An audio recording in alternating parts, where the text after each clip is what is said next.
Educação, capítulo 24. Educação manual. E procureis trabalhar com vossas próprias mãos. Na criação, o trabalho foi designado como uma bênção.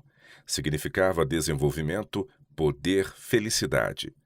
A mudada condição da terra em virtude da maldição do pecado acarretou uma mudança nas condições de trabalho. Contudo, apesar de efetuado hoje com ansiedade, cansaço e dor, é ainda uma fonte de felicidade e desenvolvimento. Outro sim é uma salvaguarda contra a tentação. Sua disciplina opõe uma barreira à condescendência própria e promove indústria, pureza e firmeza. Assim torna-se parte do grande plano de Deus para que sejamos recuperados da queda. A mocidade deve ser levada a ver a verdadeira dignidade do trabalho. Mostre-lhe que Deus é um obreiro constante. Todas as coisas na natureza fazem o trabalho que lhes foi designado. A atividade penetra por toda a criação, e a fim de que cumpramos a nossa missão, devemos também ser ativos. Em nosso trabalho devemos ser coobreiros de Deus. Ele nos dá a terra e seus tesouros. Nós, porém, devemos adaptá-los a nosso uso e conforto. Ele faz com que as árvores cresçam, mas nós preparamos a madeira e construímos a casa. Ele ocultou na terra o ouro e a prata, o ferro e o carvão. Todavia, é mediante o trabalho apenas que os podemos obter. Mostre-lhes que, ao mesmo tempo em que Deus criou todas as coisas e constantemente as dirige, dotou-nos Ele de um poder não totalmente diferente do seu. Foi-nos dado até certo ponto o domínio sobre as forças da natureza. Assim como Deus do caos evocou a terra em sua beleza, também nós podemos da confusão produzir ordem e beleza. E posto que todas as coisas estejam hoje desfiguradas pelo mal, contudo em nossos trabalhos acabados sentimos uma alegria idêntica à dele, quando olhando para o lindo mundo pronunciou muito bom. Em regra, o exercício mais proveitoso aos jovens será encontrado nas ocupações úteis. A criancinha encontra no brinquedo tanto distração como desenvolvimento, e seus folguedos devem ser tais que promovam não somente o crescimento físico, mas também o mental e o espiritual. Ao adquirir força e inteligência, encontrar-se-á o melhor recreio para ela em alguma espécie de esforços que sejam úteis. Aquilo que adestra as mãos para a utilidade e ensina o jovem a arrostar com a sua participação nos encargos da vida é o mais eficaz na promoção do crescimento do espírito e do caráter. Aos jovens precisa ser ensinado que a vida significa trabalho diligente, responsabilidade, cuidados. Precisam de um preparo que os torne práticos, a saber, homens e mulheres que possam fazer face às emergências. Deve ensinar-se-lhes que a disciplina do trabalho sistemático, bem regulado, é essencial não unicamente como salvaguarda contra as vicissitudes da vida, mas também como auxílio para o desenvolvimento completo. Apesar de tudo quanto se tem dito ou escrito acerca da dignidade do trabalho, prevalece a ideia de que ele é degradante. Os jovens estão ansiosos por se tornarem professores, escriturários, negociantes, médicos, advogados ou ocupar alguma outra posição que não exija o trabalho físico. As moças fogem do trabalho doméstico e procuram uma educação em outros ramos. Necessitam aprender que nenhum homem ou mulher se degrada pelo trabalho honesto. O que degrada é a ociosidade e egoísta dependência. A ociosidade favorece a condescendência própria, e o resultado é uma vida vazia e estéril, ou seja, um campo a convidar o crescimento de todo o mal. A terra que embebe a chuva que muitas vezes cai sobre ela e produz erva proveitosa para aqueles por quem é lavrada, recebe a bênção de Deus, mas a que produz espinhos e abrolhos é reprovada, e perto está da maldição. O seu fim é ser queimada. Muitos ramos de estudo que consomem o tempo do estudante não são essenciais à utilidade ou felicidade. Entretanto, é essencial a toda jovem familiarizar-se completamente com os deveres de cada dia. Sendo necessário, uma jovem pode dispensar os conhecimentos de francês ou álgebra, ou mesmo de piano, mas é indispensável que aprenda a preparar bom pão, confeccionar vestidos graciosamente adaptados e executar cabalmente os muitos deveres atinentes ao lar. Nada é de maior importância para a saúde e felicidade da família toda do que a habilidade e inteligência por parte de quem cozinha. Pelo alimento mal preparado e insalubre, pode-se impedir e mesmo arruinar não somente a utilidade dos adultos, como também o desenvolvimento das crianças. Provendo, porém, alimento adaptado às necessidades do corpo e ao mesmo tempo apetitoso e saboroso, poderá fazer tanto no sentido bom quanto faria em direção errada, agindo contrariamente. Assim, de muitas maneiras, a felicidade da vida liga-se à fidelidade para com os deveres comuns. Visto como os homens, bem como as mulheres, têm parte na constituição do lar, tanto os rapazes como as moças devem obter conhecimento dos deveres domésticos. Fazer a cama e arranjar o quarto, lavar a louça, preparar a comida, lavar e consertar sua própria roupa são conhecimentos que não tornarão um rapaz menos varonil, torná-lo-ão mais feliz e útil. E se do outro lado as moças pudessem aprender a arriar, cavalgar, usar a serra e o martelo, assim como o ancinho e a enxada, estariam melhor adaptadas a enfrentar as emergências da vida. Aprenda às crianças e jovens pela Bíblia como Deus tem honrado a lida do trabalhador. Leiam acerca dos filhos dos profetas, estudantes em uma escola os quais estavam construindo uma casa para si, e para quem foi operado um milagre a fim de se salvar da perda o machado que fora tomado emprestado. Leiam acerca de Jesus, carpinteiro, e Paulo, fabricante de tendas, que ao trabalho de seu ofício ligaram o mais elevado ministério, humano e divino. Leiam acerca daquele rapaz cujos 5 pães foram usados pelo Salvador naquele maravilhoso milagre de alimentar a multidão. Acerca de Dorcas, a costureira, ressuscitada para que pudesse continuar a fazer roupas para os pobres. Acerca da mulher sábia descrita no livro dos Provérbios, a qual busca lã e linho e trabalha de boa vontade com suas mãos, dá mantimento à sua casa e a tarefa às suas servas. Planta uma vinha e fortalece os seus braços. Abre sua mão ao aflito, ao necessitado estende suas mãos. Olha pelo governo de sua casa e não come pão da preguiça. Diz Deus a respeito de tal mulher: essa será louvada. Dá-lhe do fruto das suas mãos e louvem-na nas portas as suas obras. Para toda criança, a primeira escola industrial deve ser o lar. E tanto quanto possível deve haver, em conexão com cada escola, facilidades para a educação manual. Em grande parte, tal ensino manual deve ocupar o lugar do salão de ginástica, com o benefício adicional de proporcionar valiosa disciplina. O ensino manual merece mais atenção do que tem recebido. Devem-se estabelecer escolas que, em acréscimo à mais elevada cultura intelectual e moral, provejam as melhores possibilidades para o desenvolvimento físico e educação industrial. Deve-se ministrar instrução em agricultura, manufaturas, abrangendo tantos dos seus mais úteis ramos quanto possível, bem como em economia doméstica, arte culinária saudável, costura, confecção de roupas saudáveis, tratamento de doentes e coisas correlatas. Devem ser providas hortas, oficinas, salas de tratamentos e o trabalho em todo o ramo cumpre estar sob a direção de instrutores hábeis. Importa que o trabalho tenha um objetivo definido e seja completo. Conquanto cada pessoa precise de alguns conhecimentos em ocupações diferentes, é indispensável que se torne perita em ao menos uma delas.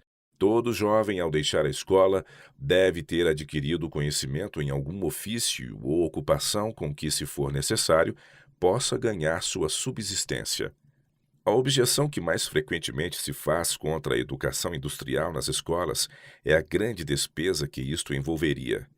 O objetivo a ser atingido é, porém, digno de seu custo.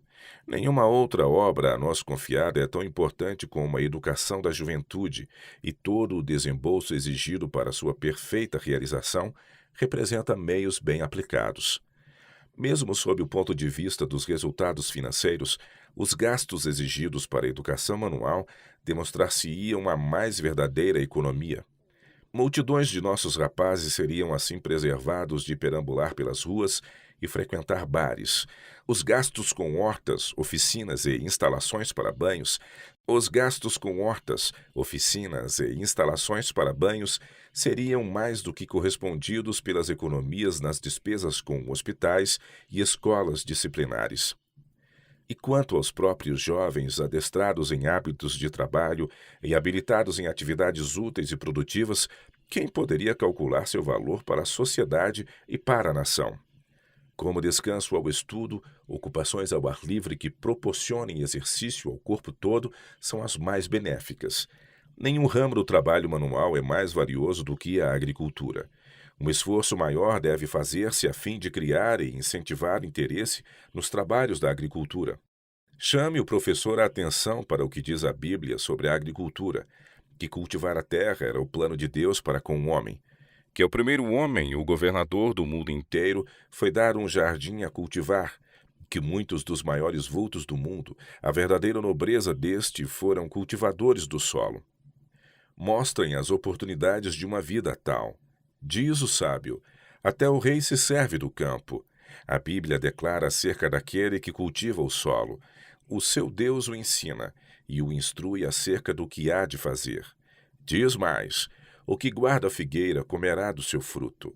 Aquele que ganha a sua vida pela agricultura escapa de muitas tentações e goza inúmeros privilégios e bênçãos negados àqueles cujo trabalho é nas grandes cidades. E nestes dias dos colossais monopólios e rivalidade comercial, poucos há que gozem de uma independência tão real e de tão grande certeza de bons rendimentos de seu labor como o cultivador do solo. No estudo da agricultura, dê-se aos alunos não somente a teoria, mas também a prática. Enquanto aprendem o que a ciência pode ensinar em relação à natureza e preparo do solo, o valor dos diferentes produtos e os melhores métodos de produção, ponham eles em prática seus conhecimentos. Participem os professores do trabalho com os estudantes e mostrem quais os resultados que se podem alcançar com o esforço hábil e inteligente. Assim pode despertar-se genuíno interesse, aspiração por fazer o trabalho da melhor maneira possível. Tal ambição, juntamente com o efeito vigorante do exercício, luz solar, ar puro, criarão pelo trabalho agrícola um amor que determinará em muitos jovens sua escolha de ocupação. Poder-se-iam, assim, despertar influências que muito fariam em mudar a onda migratória que ora tão fortemente se encaminha para as cidades. Assim também nossas escolas poderiam eficazmente auxiliar na colocação de multidões destituídas de emprego. Milhares de seres desamparados e famintos, cujo número diariamente engrossa as fileiras dos criminosos, poderiam obter a manutenção própria em uma vida feliz, saudável, independente, se fossem guiados em trabalho hábil e diligente no cultivo da terra. Do benefício da educação manual necessitam também as classes profissionais. Pode o homem possuir espírito brilhante, pode ser rápido em adquirir ideias. Seus conhecimentos e habilidades podem garantir-lhe a admissão à ocupação de sua escolha. Contudo, poderá ainda estar longe de possuir adaptação aos seus deveres. A educação tirada, principalmente dos livros, conduz a uma maneira superficial de pensar. O trabalho prático provoca a observação minuciosa e pensamento independente. Efetuado convenientemente, tende a desenvolver aquela sabedoria prática, a que chamamos senso comum. Desenvolve habilidade para planejar e executar, fortalece o ânimo e a perseverança. Fortalece o ânimo e a perseverança e exige o exercício do tato e destreza. O médico que lançou os alicerces para os seus conhecimentos profissionais, por meio de real trabalho no quarto dos enfermos, terá uma intuição rápida, uma noção geral e habilidade nas emergências a fim de prestar o necessário serviço, qualificações essenciais que unicamente o ensino prático pode transmitir. O pastor, o missionário, o professor aumentarão grandemente sua influência entre o povo quando se manifesta possuírem eles o conhecimento e habilidade exigidos para os deveres práticos da vida diária. E muitas vezes o êxito e talvez a própria vida do missionário depende de seus conhecimentos de coisas práticas. A habilidade de preparar o alimento, de providenciar nos casos de acidentes e emergência, tratar as doenças, Construir casas ou igrejas sendo necessário são coisas que muitas vezes constituem toda a diferença entre o êxito e o fracasso nos seus trabalhos. Ao adquirir sua educação, muitos estudantes obteriam uma valiosíssima habilitação se quisessem tornar-se aptos a se manterem por si sós. Em vez de contrair dívidas ou depender da abnegação de seus pais, dependam os moços e as moças de si mesmos. Aprenderão assim a avaliar o dinheiro, o tempo, a força e oportunidade e estarão muito menos sob a tentação de condescender com hábitos de ociosidade e prodigalidade. As lições de economia, indústria, abnegação, administração prática de negócios e firmeza de propósitos, dominados desta maneira, revelar-se-iam parte importantíssima de seu aparelhamento para a batalha da vida. E a lição do auxílio de si mesmo aprendida pelo estudante muito faria no sentido de preservar as instituições de ensino do peso das dívidas sob o qual tantas escolas têm lutado e que tanto têm feito para prejudicar sua utilidade. Grave-se os jovens o pensamento de que a educação não consiste em ensinar-lhes como escapar das ocupações desagradáveis e fardos pesados da vida, mas que seu propósito é suavizar o trabalho, ensinando melhores métodos e objetivos mais elevados. Ensinem-se-lhes que o verdadeiro alvo da vida não é adquirir o maior ganho possível para si, mas honrar ao seu Criador, cumprindo sua parte no trabalho do mundo e estendendo mão auxiliadora aos mais fracos e mais ignorantes. Uma grande razão por que o trabalho físico é menosprezado é a maneira desleixada e inconsiderada como é muitas vezes realizado. É feito por necessidade, não porque haja sido escolhido. O trabalhador não leva a sério, não conserva o respeito de si mesmo, nem conquista o de outrem. O ensino manual deve corrigir este erro. Deve desenvolver hábitos de exatidão e perfeição. Os estudantes devem aprender o tato e o método em seus afazeres, aprender a economizar tempo e a fazer cada movimento de maneira que seja aproveitado. Não somente lhes devem ser ensinados os melhores métodos, mas cumpre sejam inspirados pela ambição de sempre se aperfeiçoarem. Seja o seu alvo fazer o seu trabalho o mais perfeito que o cérebro e as mãos humanas possam conseguir. Tal ensino fará com que os jovens sejam senhores e não escravos do trabalho. Aliviará a sorte daquele que moureja e enobrecerá até a mais humilde ocupação. Aquele que considera o trabalho simplesmente coisa enfadonha e a ele se entrega com uma ignorância complacente, sem fazer esforço por aperfeiçoar-se, terá verdadeiramente nele um fardo. Aqueles, porém, que reconhecem ciência no mais humilde trabalho, nele verão nobreza e beleza, e terão prazer em realizá-lo com fidelidade e eficiência.